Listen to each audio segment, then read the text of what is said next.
As you guys can probably figure, or at the very least imagine, I'm not one to really change my mind very often on my thoughts, feelings, or opinions. But there is something that recently hit me that I realize I am changing my mind a little bit on. It's a conduct. I'm having trouble with it because, sure, I'm changing my mind on it, but at the same time, it is hard to completely let go of such a conduct when it's a conduct that is pretty popular and normalized by a lot of folks who surround me. And that has to do with snarky remarks. And let me share with you the memory that I have, the experience that I have, that as a kid frustrated slash hurt me. It's not that I haven't gotten over it, but it's about the way that it shaped me, the way that it defined me.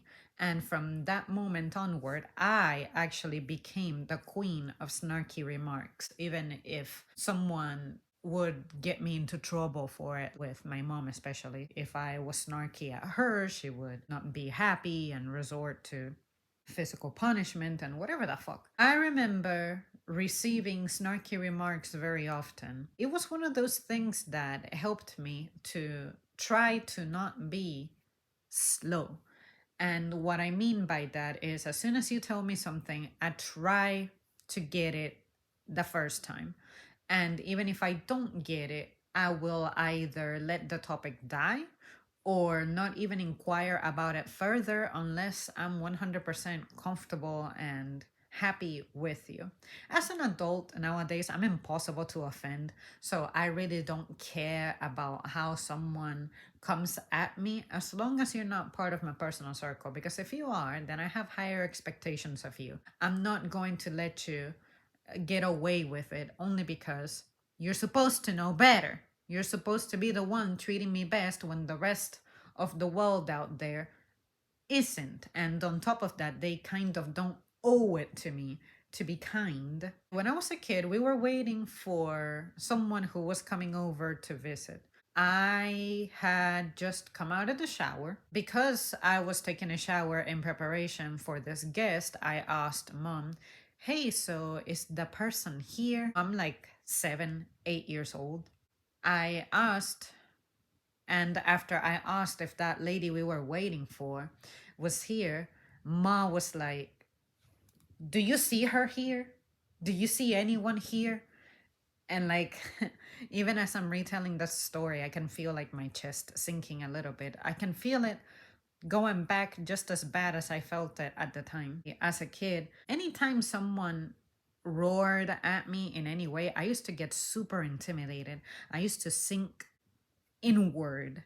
I don't know how to explain it. Just come into like a defensive kind of stance. And even as an adult, up until maybe 3, 4 years ago, anytime I was emotionally or verbally abused, that's all I could do. I would just get quiet, retreat into myself, and the other person could be verbally beating me down. And I just did not have the guts to stand up for myself, because you guys know how a moment ago I said that I became the queen of snarky remarks. Well, I became so, but outside of my personal circle, because I didn't care for those people. Like, I don't care about other people's perception, but the perception of those in my inner circle, of course, that's just different.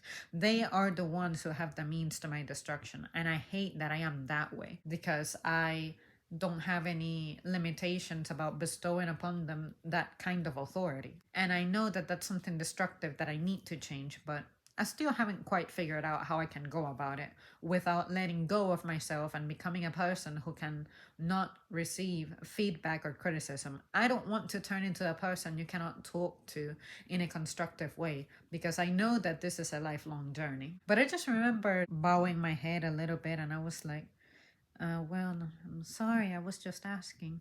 Then mom was like, "No, you're not going to see her here yet. She's coming from overseas." And what was weird is that I didn't know that she was coming from overseas. But on top of that, I was told that I can expect for this person to be arriving at home at around 8 o'clock. And it was already 8 o'clock. Maybe what they meant was be ready by 8, but this person could arrive any moment past 8. This person ended up arriving, it was either 9 or 10 p.m. And I just remember how super shy and timid and hidden I was. I don't even remember what this person looked like or what their name was.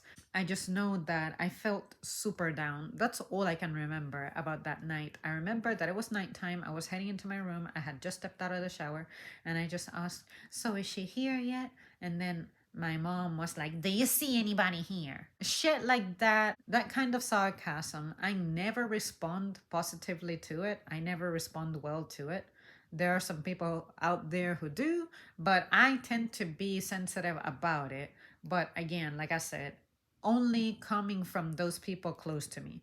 But nowadays, I have been developing a little bit of an attitude because I'm tired of being the person who actually does her job at being respectful and being kind and not being like that. So now, recently, that I have awakened that side of me, that attitude of mine, now those people are accusing me of catching an attitude and being rude and shit. And I'm like, if you're going to say that about me now, you have to acknowledge the fact that I went, yes, tolerating your bullshit quietly, silently, retreating into myself, not engaging against you. And you loved it. You had a great time, didn't you? Well, now in the present, I'm saying that's over. Of course, people who are perpetrators of snarky remarks are not taking it well. So, the whole reason I'm sharing that is because maybe some of you guys out there suffer from this, that you ask perfectly innocent questions, especially if you are dealing with someone who doesn't communicate clearly or doesn't communicate with accuracy very often, and then they come at you like that. Just know that I'm right there with you. I don't respond very well to that. And I do my freaking darnedest to not be that way, to not say that to someone else.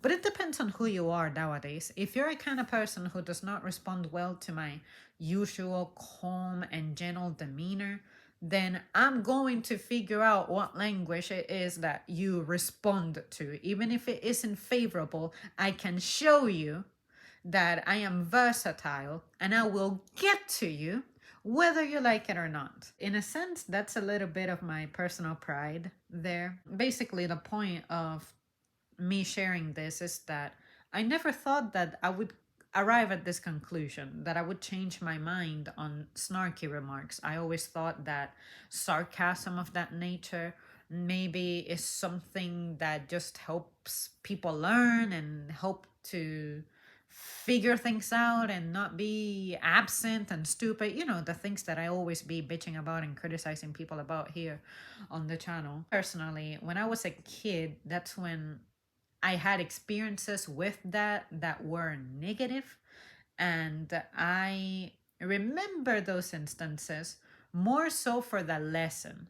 And the lesson being, I am going to make sure that I understand stuff the first time. And if I don't understand it the first time, I'm not going to ask any further.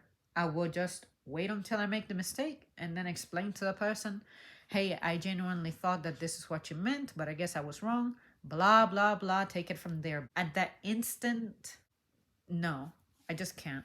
So there you guys have it. That's it for me. Thank you so much for tuning in. Let me know if you have had experiences like that really shaped you, especially further back in your personal history, like when you were a kid or something. How did it affect you? When it comes to work and management, I haven't had people that I can recall be genuinely snarky. And if they were, I dismissed it. I'll have to think about it. But at work, I think nobody dared to do that to me because I never gave them the means to be snarky at me. But there's one particular person who I can think of who would have those tendencies.